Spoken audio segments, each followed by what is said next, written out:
Nazdar, vítam vás u tohto krátkeho videa na želanie.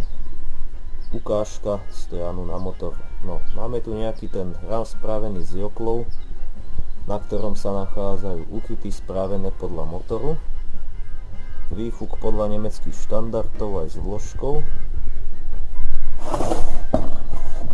Káble te už nie sú až tak moc podľa nemeckých štandardov, keďže sa nenachádzam doma na Slovensku, tak som musel improvizovať s tým, čo som našiel v garáži.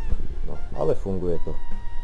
Takže takto nejak nám tu vypadá. Tu máme predprípravu ešte na nerezovú nádrž, ktorú si budem dorábať. A tak.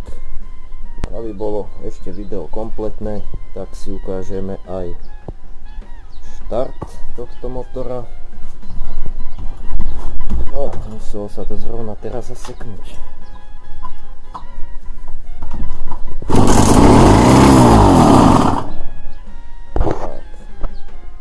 To by bolo z tohto videjka všetko, snáď sa vám ľúbilo. Vidíme sa v ďalších videách. Čaute.